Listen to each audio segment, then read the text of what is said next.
اعوذ باللہ من الشیطان اللعین الرجیم بسم اللہ الرحمن الرحیم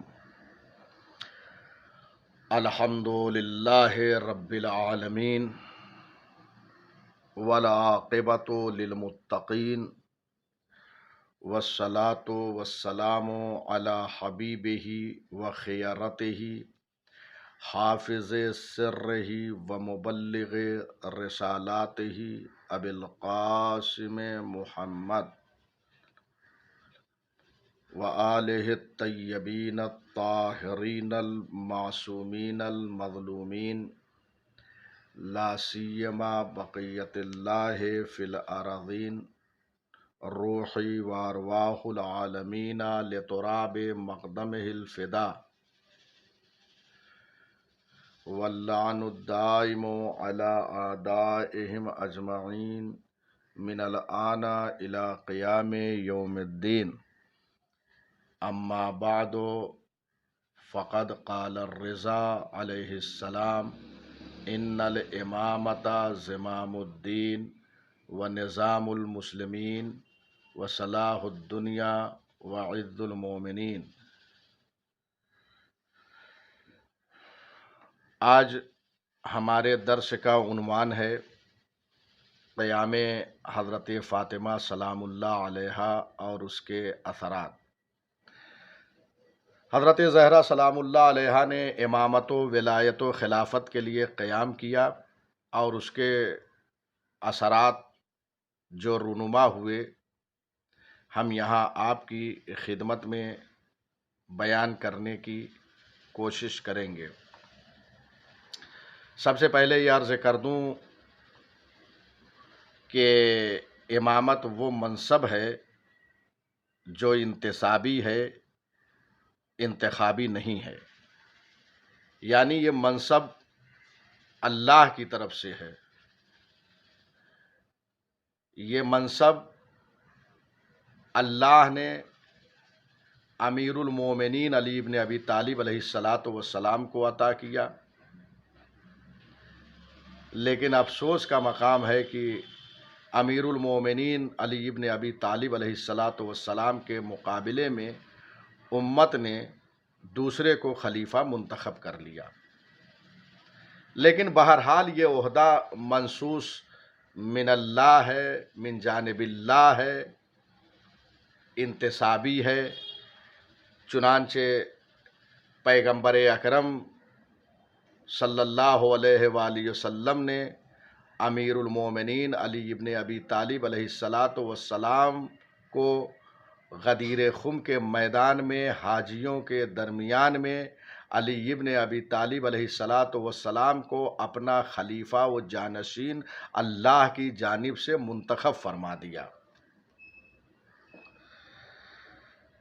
اس منصب پر قرآن مجید کی بہت ساری آیتیں شاہد ہے، بہت ساری احادیث نبوی شاہد ہیں۔ آئے ولایت اس منصب پہ شاہد ہے، آئے اطاعت شاہد ہے، آئے صادقین صادق ہے، رسول اسلام کی حدیث یوم الدار شاہد ہے، حدیث منزلت شاہد ہے،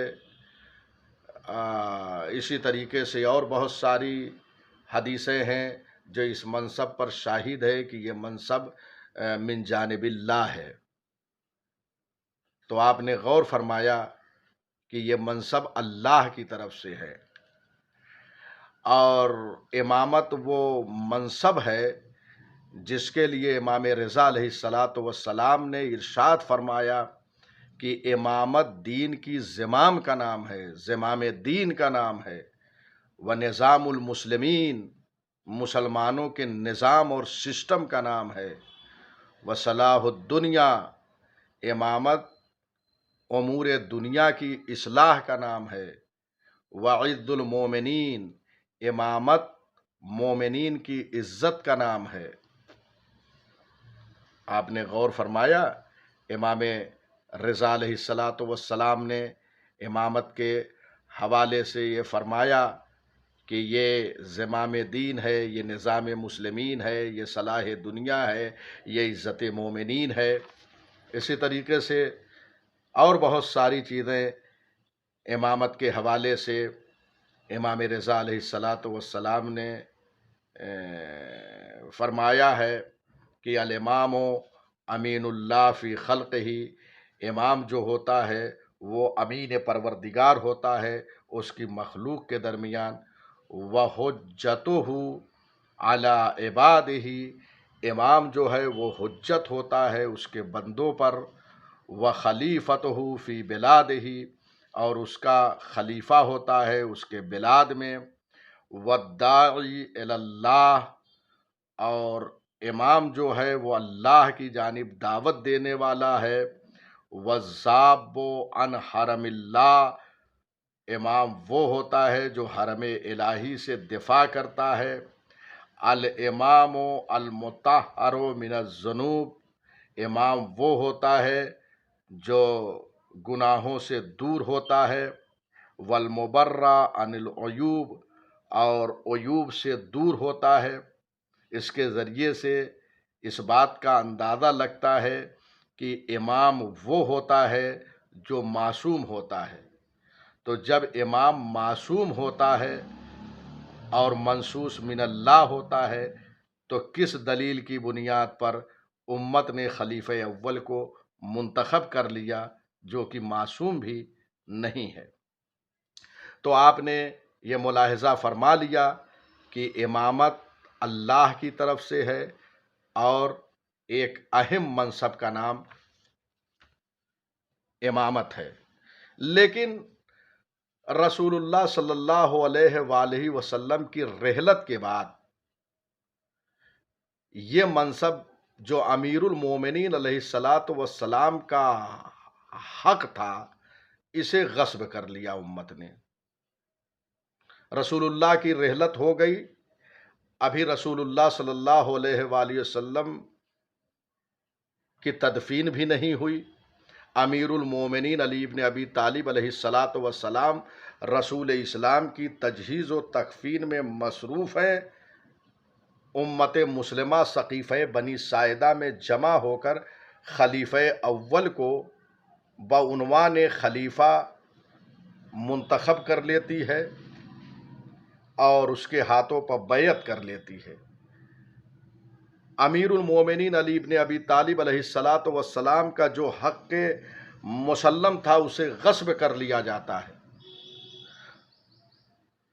امت مسلمہ کے خاص لوگ وہ خاموش ہیں، چنانچہ رسول اسلام کی بیٹی شہزادی کونین مادر حسنین حضرت فاطمہ زہرا سلام اللہ علیہا نے جب دیکھا کہ خلافت و ولایت کو اس کے اصلی محور سے منحرف کر دیا اور امت تماشائی بنی ہوئی ہے، تو انہوں نے ولایت علی ابن ابی طالب کے لیے قیام کیا، اور یہ قیام متعدد طریقے سے تھا۔ یہ قیام کبھی گریے کے ذریعے سے تھا، حضرت زہرا سلام اللہ علیہا مسلسل گریہ فرماتی تھی۔ یہ گریہ صرف اپنے باپ کی رحلت پر نہیں تھا، یعنی حضرت زہرا سلام اللہ علیہا جو روتی تھی یہ اپنے والد بزرگوار کے لیے صرف نہیں روتی تھی، بلکہ یہ طولانی گریہ جو تھا اس لیے تھا کہ امت جو ہے منحرف ہو گئی، امت نے امیر المومنین علی ابن ابی طالب کے حق کو غصب کر لیا۔ یہ گریے سے حضرت زہرا نے بتانا چاہا کہ میرا حق غصب کر لیا گیا۔ خلافت و امامت اور فدق، خلافت امیر المومنین کا حق تھا، فدق حضرت زہرا سلام اللہ علیہا کو ہبہ کیا گیا تھا رسول اللہ کی طرف سے، یہ سب چیزوں کو غصب کر لیا۔ گریے سے حضرت زہرا نے لوگوں کو یہ بتانا چاہا کہ میرا حق غصب ہوا ہے، کیونکہ جب گریہ ہوتا ہے تو لوگ یہ پوچھنے پہ مجبور ہوتے ہیں کہ آخر یہ کیوں مسلسل گریہ ہے، تو بتایا جاتا ہے کہ گریہ اس بنیاد پر ہے، گریے کے ذریعے سے ظالم کے چہرے سے نقاب کو الٹا جاتا ہے، ظالم پہچانا جاتا ہے، منافق پہچانا جاتا ہے۔ تو حضرت زہرا سلام اللہ علیہا نے گریہ کے ذریعے سے قیام فرمایا۔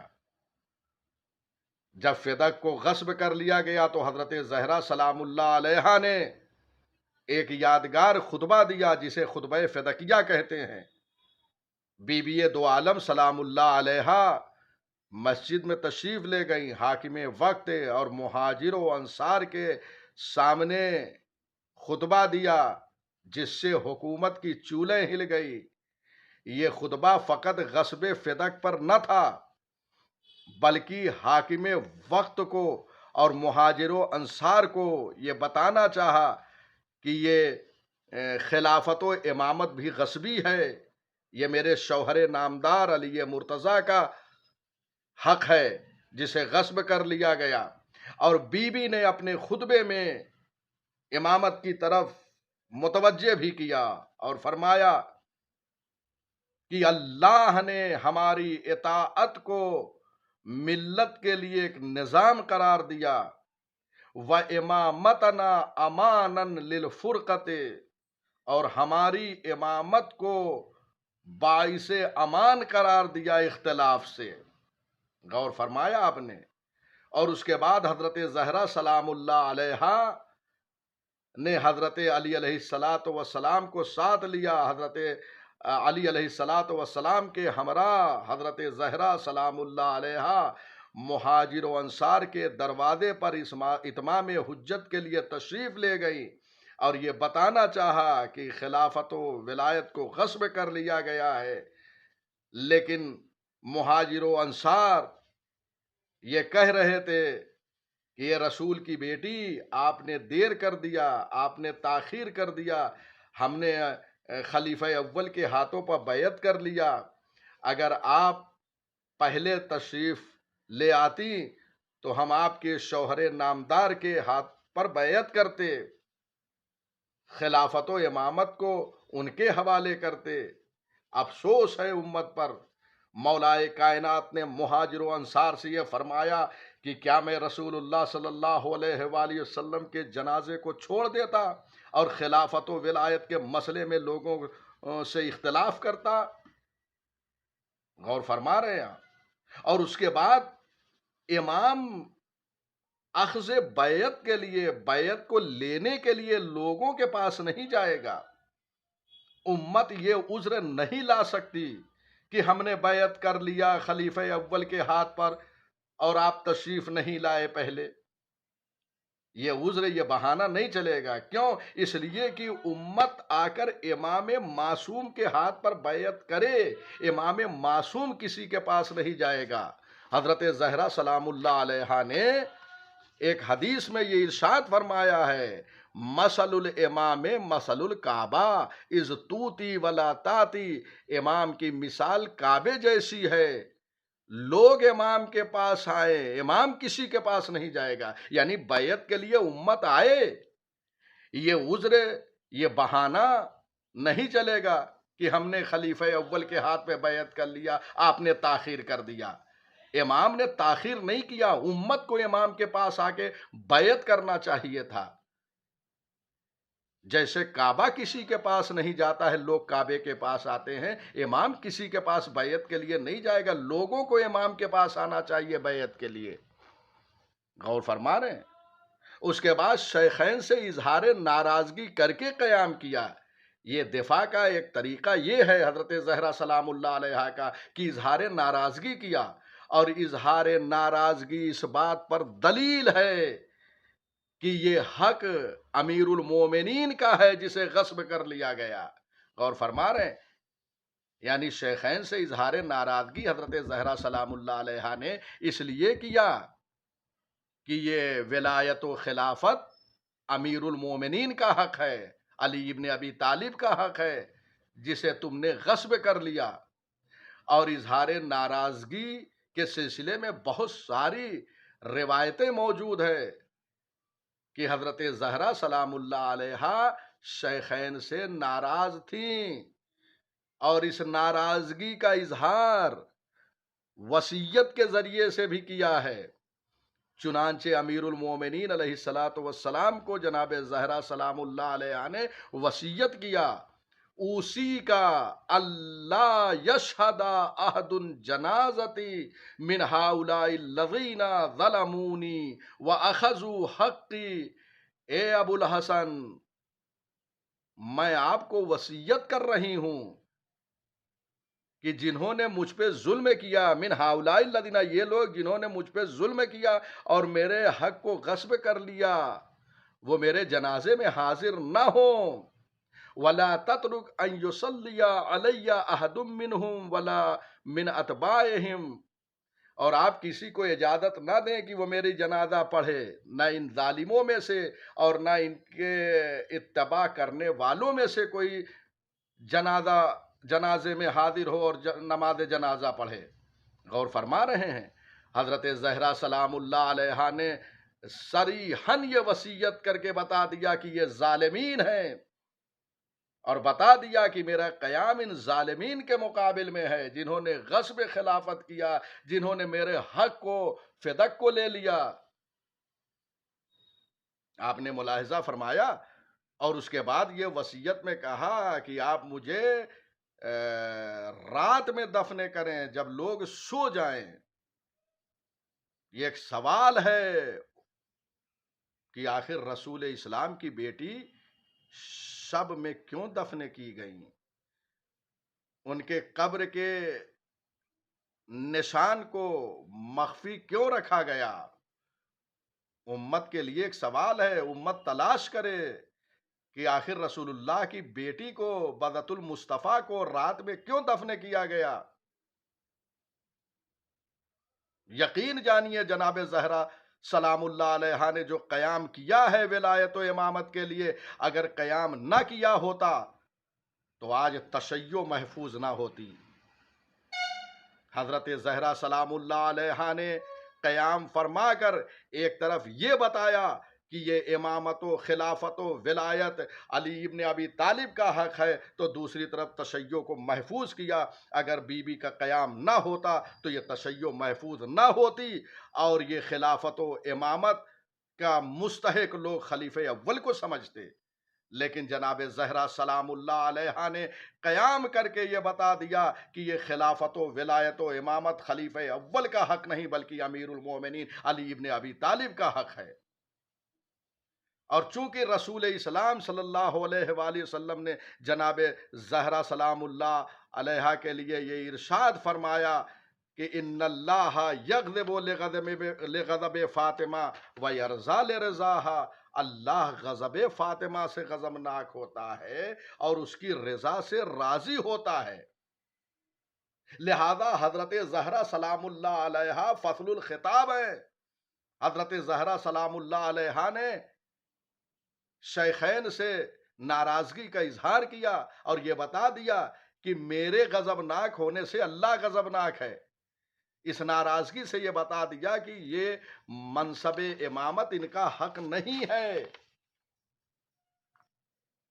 آپ نے ملاحظہ فرمایا تو جناب زہرا سلام اللہ علیہا نے حق امیر المومنین علی ابن ابی طالب علیہ السلام کے لیے قیام فرمایا، اور اس کے بعد اس قیام کے اثرات رونما ہوئے۔ ہم یہاں پر چند اثرات کو آپ کی خدمت میں پیش کرتے ہیں۔ حضرت زہرا سلام اللہ علیہا نے جو قیام فرمایا، اس قیام سے سرکار سید الشہداء امام حسین علیہ السلام نے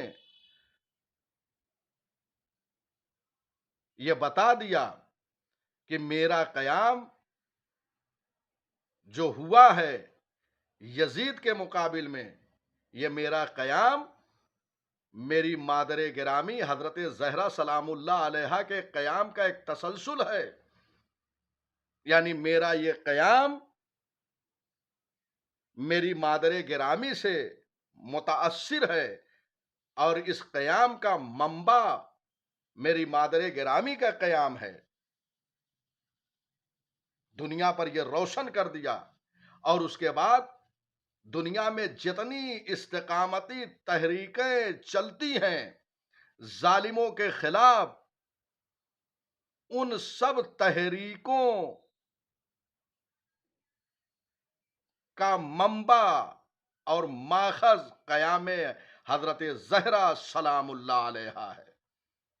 ملاحظہ فرمایا آپ نے، یعنی ساری جو ہے استقامتی تحریریں قیام حضرت زہرا سلام اللہ علیہا سے متاثر ہے۔ امام زمانہ جل اللہ تعالی فرجہ الشریف جب تشریف لائیں گے تو اپنے جدہ ماجدہ حضرت زہرا سلام اللہ علیہا کے قیام کو نمونہ عمل قرار دیں گے۔ چنانچہ امام زمانہ اجل اللہ تعالی فرجہ الشریف فرماتے ہیں وفی ابنت رسول اللہ صلی اللہ علیہ وآلہ وسلم لی اسوۃ حسنہ، رسول اللہ صلی اللہ علیہ وآلہ وسلم کی دختر گرامی کی ذات میرے لیے بہترین نمونہ عمل ہے۔ تو آپ نے ملاحظہ فرمایا قیام حضرت زہرا سلام اللہ علیہا سے کتنے قیام وجود میں آئے۔ اس قیام کے ذریعے سے شیعت محفوظ ہوئی ہے۔ اگر حضرت زہرا سلام اللہ علیہا قیام نہ فرماتی تو آج دنیا میں شیعت ختم ہو گئی ہوتی، شیعہ نہ ہوتے۔ اس کے بعد جناب زہرا سلام اللہ علیہا کے اس قیام کے ذریعے سے حق کی راہ باطل سے جدا ہو گئی۔ کیوں؟ اس لیے کہ جب خلیفہ اول کو منتخب کر لیا اور خواص جو ہے وہ خاموش رہے تو ایسے ماحول نے جنم لیا کہ بعد وہ افراد تھے کہ جن کے لیے یہ بات سخت ہو گئی تھی، مشکل ہو گئی تھی کہ حق پر کون ہے، باطل پر کون ہے۔ جناب زہرا سلام اللہ علیہا کے قیام نے یہ واضح کر دیا کہ امیر المومنین علی ابن ابی طالب علیہ السلام حق پر ہیں، یہ امامت و ولایت ان کا حق ہے جسے لوگوں نے غصب کر لیا۔ اور چونکہ وہ حدیث مبارک ان اللہ یغضب لغضب فاطمہ ویرضی لرضاہا، یہ حدیث مبارک جناب زہرا سلام اللہ علیہا کے لیے جو رسول خدا نے ارشاد فرمائی ہے، اس سے یہ واضح ہو گیا کہ حضرت زہرا سلام اللہ علیہا کی ذات گرامی فصل الخطاب کی حیثیت رکھتی ہے۔ جناب زہرا فصل الخطاب ہے کہ جنہوں نے حق کو باطل سے جدا کر دیا اور لوگوں کو بتا دیا حق کس کے ساتھ ہے۔ غور فرمایا آپ نے، ایک طرف تو لوگوں کو حق کا راستہ بتایا، دوسری طرف یہ ارشاد فرمایا اما واللہ لو ترک الحق علی اہلہ واتبعوا عطرۃ نبیہ لما اختلف فی اللہ اثنان، اگر لوگ حق کو اس کے اہل پر واگزار کر دیتے اور لوگ عطرت نبی کی پیروی کرتے تو اللہ کے حکم میں دو لوگ اختلاف نہ کرتے۔ یعنی چونکہ اس منصب ولایت کو، امامت کو غصب کر لیا گیا، اسی لیے یہ اختلافات آج رونما ہوئے ہیں۔ یہ سارے اختلافات اسی بنیاد پر ہیں۔ اگر حق کو صاحب حق کے واگزار کر دیا گیا ہوتا تو آج امت مسلمہ میں اختلاف نہ ہوتا۔ جناب زہرا سلام اللہ علیہا کے قیام کا ایک اثر یہ رہا ہے کہ منافقین جو ہے وہ ذلیل و خوار ہو گئے۔ جب جناب زہرا سلام اللہ علیہا نے یہ دیکھا کہ منافقین میدان میں آ گئے ہیں اور انہوں نے خلافت کو غصب کر کے اپنا کام شروع کر دیا ہے، تو حضرت زہرا سلام اللہ علیہا نے قیام کر کے منافقین کے چہرے سے نقاب کو کھینچ دیا۔ آپ نے ملاحظہ فرمایا، اور اس کے بعد حضرت زہرا سلام اللہ علیہا کی شخصیت کا تعارف ہوا اس طریقے سے کہ لوگوں نے یہ پیغمبر سے سن رکھا تھا کہ وہ علم و شجاعت و فصاحت و بلاغت کی مالکہ ہیں، لیکن جب خطبہ دیا تو حضرت زہرا سلام اللہ علیہا کی شخصیت کے بارے میں اور عظمت کے بارے میں جو پیغمبر سے سن رکھا تھا وہ چیزیں فعلیت تک پہنچی، یعنی اپنی آنکھوں سے دیکھا ہے، کانوں سے سنا، چنانچہ وہ خطبہ دیا کہ جس خطبے سے بی بی کے علم کا پتہ چل رہا تھا کہ حضرت زہرا سلام اللہ علیہا علم کی کس منزل پر ہیں. اور اس کے بعد یہ خطبہ شجاعانہ خطبہ تھا. حاکم وقت کے سامنے خطبہ دینا یہ کوئی معمولی چیز نہیں ہے، یہ شجاعت پر دلیل ہے، فصاحت و بلاغت کے کمال پر یہ خطبہ تھا. اس کے بعد اس قیام کے ذریعے سے یہ بھی لوگوں کو معلوم ہوا کہ حضرت زہرا سلام اللہ علیہا خلفاء سے نفرت کرتی تھی. یعنی قیام کا یہ اثر ہوا کہ لوگوں نے یہ سمجھ لیا کہ حضرت زہرا سلام اللہ علیہا خلفاء سے ناراض ہیں. اور جناب زہرا سلام اللہ علیہا نے اس لیے جو ہے ان سے اظہار ناراضگی کیا کہ دنیا کو پتہ چل جائے کہ ان کی خلافت جو ہے وہ مشروعیت نہیں رکھتی. جناب زہرا سلام اللہ علیہا نے خلیفہ اول کو خطاب کرتے ہوئے یہ جملہ بھی کہا، واللہ لا اکلمک ابدا واللہ لا ادعون اللہ علیک فی کل صلاۃ. قسم خدا کی میں تم سے کلام نہیں کروں گی. یہ ہے رسول کی بیٹی جو خلیفہ اول کے لیے اظہار کر دیا کہ میں تم سے کلام نہیں کروں گی. ابدا، یہ ابدا کا کلمہ آپ دیکھیں کبھی بھی اس سے یہ ظاہر ہوتا ہے کہ رسول اسلام کی بیٹی نے کلام نہیں کیا ہے خلیفہ اول سے. خلافت کو غصب کر لیا، رسول کی بیٹی نے کلام نہیں کیا ابدا جب تک زندہ رہیں. اور اس کے بعد کہا واللہ لا ادعون اللہ علیک فی کل صلاۃ، اور کہا قسم بخدا تمہارے لیے بد دعا کروں گی ہر نماز میں. یہ چند اثرات جو آپ کی خدمت بابرکت میں نے پیش کیا حضرت زہرا سلام اللہ علیہا کے قیام کے حوالے سے، اور بھی اثرات کتب تاریخ میں موجود ہیں، آپ ملاحظہ فرما سکتے ہیں. ہم بس انہی چند اثرات پر اکتفا کرتے ہیں. وَإِلَّا سُخَنْہائے گفتنی بہت ہیں. انشاءاللہ آئندہ جو ہے ہم دوسرے موضوعات پر گفتگو کرنے کی سعادت حاصل کریں گے. فی الحال یہیں اپنی گفتگو کو تمام کرتے ہیں. وآخر دعوانا ان الحمد للہ رب العالمین.